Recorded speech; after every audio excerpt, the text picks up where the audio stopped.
नमस्कार जय जगन्नाथ आसतु जानिबा आम दैनंदिन जीवन में आम समस्त की एति जाना दरकार जे आम कौन एमती कार्य कले आम समस्त आमको भल पाइबे ताहले निजको सब बेले मूल्य दिंतु निजको सम्मान करवा सफल जीवन में प्रथम पदक आम निजर मूल्य बुझा अन्य मैंने आमको सम्मान करेंगे भूल कले शिखंतु निज अपमान करेनि केबे जीवन में भूल करवा साधारण कथा किंतु से भूल को नहीं निजको अपमान करवा ठीक नुहे भूल ठारू शिख आग को बढ़िया ही बुद्धिमान काम निजे लक्ष्य स्पष्ट कर जीवन सफल होगापी लक्ष्य स्पष्ट होगा आवश्यक जदि आपणकर लक्ष्य निश्चिंत थाए तेबे आपण भ्रमित केबे भी हेबे नहीं सबु बेले सत्य कहिबार अभ्यास करवा उचित यह महान गुण जो लोक मैंने सत्य कही थांती से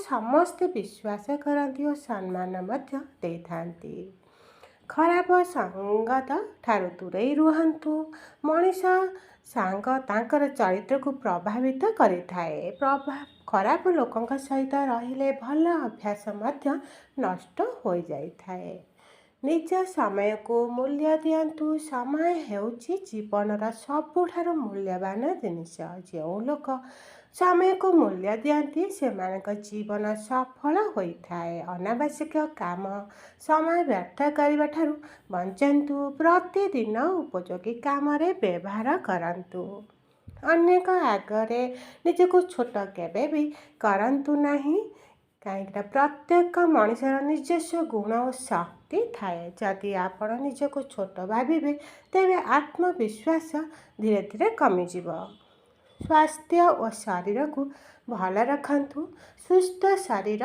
मन होची जीवनर सर्वोत्तम संपत्ति सठिक खाद्य व्यायाम पर्याप्त विश्राम आपण को सुस्थ रखि थाए तेणु शरीर भल रहिले आत्मविश्वास सम्मान बढ़ी थाए निज कथा को आत्मविश्वास सह करंतु आपण कथा जदि आत्मविश्वास थाए लोक माने आपण को गुरुत्व देवे डर किंबा संकोच रखी जदि कहिबे आपण प्रभाव कमी जाई थाए तेणु ए आत्मविश्वास सहित सबुबले रुहंतु खराब अभ्यास छाड़न्तु खराब अभ्यास मनीष जीवन को धीरे धीरे नष्ट कर दे थाए तेणु आलस्य मिथ्या कहवा कि अन्य को अपमान करवा एसबुठार दूरे रहिले आपण सम्मानित हेबे एवं सफलता आपण पाखक आसीब नुआ शिक्षा नुआ ज्ञान यू शिखा रुचि रखंतु ज्ञान मनीष को शक्तिशाली करे जो लोक नुआ नुआ जिनस शिखा को रुचि रखती से माने सर्वदा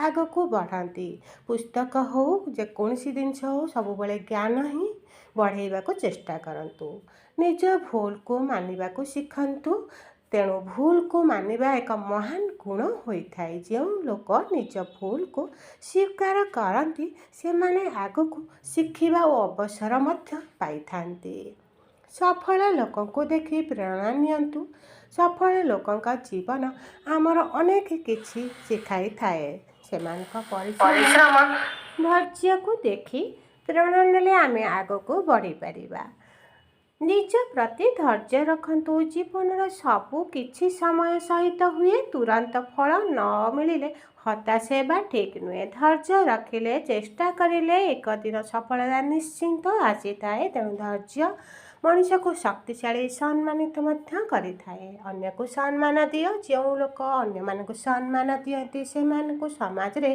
अधिक मर्यादा दिया जाए अपमान करुवा लोकों ठारू दूरे रुहंतु जो लोक सर्वदा अपमान करती कि नेगेटिव कथा कहते से सब बेले दूरता रखा बहुत भल एमती लोक मैंने आत्मविश्वास को कमाई दे थांती से सकारात्मक और भल चिंताधारा रखि लोकों सहित मिशंतु सफा सुतरा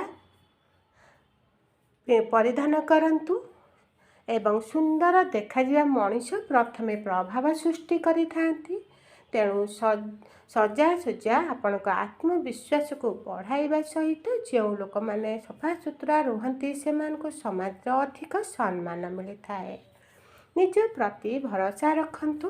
ଆତ୍ମବିଶ୍ୱାସ ହେଉଛି ସଫଳତାର ମୂଳ ଚାବି।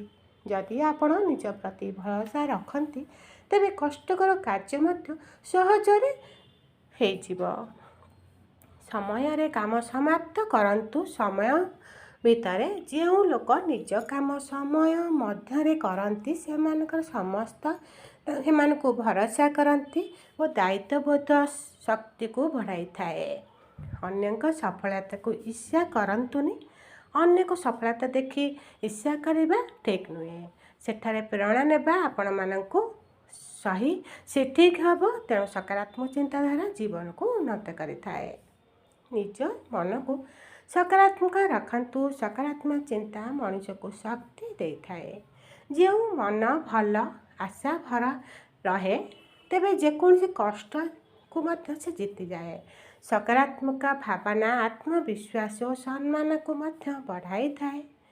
ଦୃଢ଼ ନିଷ୍ପତ୍ତି ନେବା ଶିଖନ୍ତୁ। ଜୀବନରେ ସଠିକ୍ ନିଷ୍ପତ୍ତି ନେବା ଅତ୍ୟନ୍ତ ଦରକାର। ଦୃଢ଼ ଓ ବୁଦ୍ଧିମାନ ନିଷ୍ପତ୍ତି ଆପଣମାନଙ୍କୁ ସଫଳତା ଦିଗକୁ ନେଇଯାଇଥାଏ। ଅନ୍ୟ ଉପରେ ନିର୍ଭର କରିବା ପ୍ରତି ନିଜର ଭାବନା ଏବଂ ମୂଲ୍ୟକୁ ଦିଅନ୍ତୁ। ନିଜ କଥା କାମରେ ଏକତା ରଖନ୍ତୁ। ଯାହା କହନ୍ତି ସେହି କାମ କରିବା ଏକ ଭଲ ଗୁଣ। କଥା ଓ କାମ ଏକ ଥିଲେ ଲୋକମାନେ ଆପଣମାନଙ୍କୁ ବିଶ୍ୱାସ କରିବେ। ଏହା ଆପଣଙ୍କ ସତ୍ୟନିଷ୍ଠାକୁ ପ୍ରକାଶ କରିଥାଏ ଓ ସମ୍ମାନକୁ ମଧ୍ୟ ବଢ଼ାଇଥାଏ। ଅନ୍ୟଙ୍କ ମତାମତକୁ ମର୍ଯ୍ୟାଦା ଦିଅନ୍ତୁ। ପ୍ରତ୍ୟେକ ମଣିଷ ନିଜର ଭାବନା ମତାମତ ଥାଏ। ସେଥିପାଇଁ ଅନ୍ୟଙ୍କ ମତକୁ ସ୍ୱୀକାର କରିବା ପ୍ରତି ସମ୍ମାନ କରିବା ଆବଶ୍ୟକ। ପ୍ରତିଦିନ ନୂଆ ନୂଆ କିଛି ଶିଖିବା ଜୀବନର ଶିଖିବା ପ୍ରକ୍ରିୟା କେବେ କମିବା ଉଚିତ ନୁହେଁ। ପ୍ରତିଦିନ ନୂଆ ଶିଖିଲେ ଜ୍ଞାନ ବଢ଼େ, ଅନୁଭବ ମଧ୍ୟ ମିଳିଥାଏ। ଏହା ଆପଣଙ୍କୁ ଆତ୍ମବିଶ୍ୱାସକୁ ଏବଂ ସମ୍ମାନିତ ମଧ୍ୟ ଆପଣଙ୍କୁ କରିଥାଏ। ନିଜ ଭବିଷ୍ୟତ ପାଇଁ ପ୍ରୟାସ କରନ୍ତୁ। ଜୀବନରେ ଭଲ ଭବିଷ୍ୟତ ପାଇବାକୁ ପରିଶ୍ରମ ଅତ୍ୟନ୍ତ ଆବଶ୍ୟକ। ଖୁସି ଓ ଶାନ୍ତ ମନରେ ରହନ୍ତୁ। ଖୁସି ଶାନ୍ତ ମନରେ ଯେତେବେଳେ ରହିବେ ଜୀବନର ସୁନ୍ଦର ସେୟାକୁ କରିଥାଏ। ଅଧିକ ଚିନ୍ତା କିମ୍ବା ରାଗ ରଖିଲେ ମନ ଅଶାନ୍ତ ହୋଇଥାଏ। ସେଥିପାଇଁ ସର୍ବଦା ଖୁସି ରହିବାକୁ ଚେଷ୍ଟା କରନ୍ତୁ। ସକାରାତ୍ମକ ଚିନ୍ତା ମଧ୍ୟ ରଖନ୍ତୁ। ଏହା ଆପଣଙ୍କ ଆତ୍ମସମ୍ମାନକୁ ବଢ଼ାଇଥାଏ। ଆତ୍ମବିଶ୍ୱାସ କେବେ ବି ହରାଇବେ ନାହିଁ।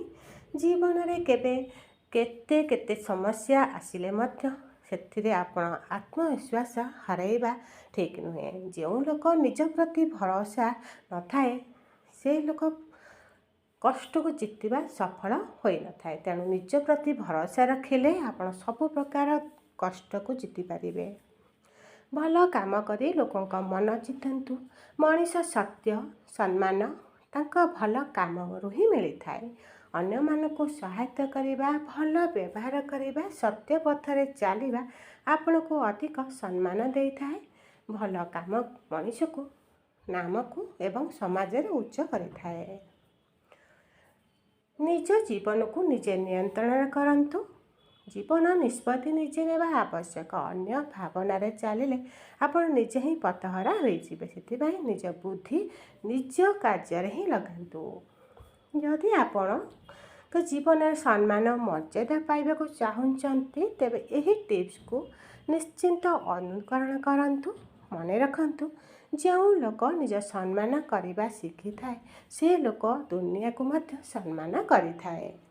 ଯଦି ଏହି ଭିଡ଼ିଓ ଆପଣମାନଙ୍କୁ ଭଲ ଲାଗିଥିବ ଦୟାକରି ଲାଇକ୍ କରିବେ ଏବଂ ଚ୍ୟାନେଲକୁ ସବସ୍କ୍ରାଇବ୍ କରିବେ, ସେୟାର କରିବେ ଭିଡ଼ିଓଟି ଏବଂ ଆପଣଙ୍କର ମତାମତ କମେଣ୍ଟରେ ନିଶ୍ଚିନ୍ତ ଲେଖନ୍ତୁ। ନମସ୍କାର, ଜୟ ଜଗନ୍ନାଥ। ମୁଁ ପୁଣି ଆଉ ଗୋଟିଏ ଭଲ ଭିଡ଼ିଓ ନେଇ ଆସିବି। ନମସ୍କାର, ଧନ୍ୟବାଦ। ଆଜିର ଦିନଟି ଆପଣମାନଙ୍କୁ ବହୁତ ଭଲରେ କଟୁ। ଜୟ ଜଗନ୍ନାଥ।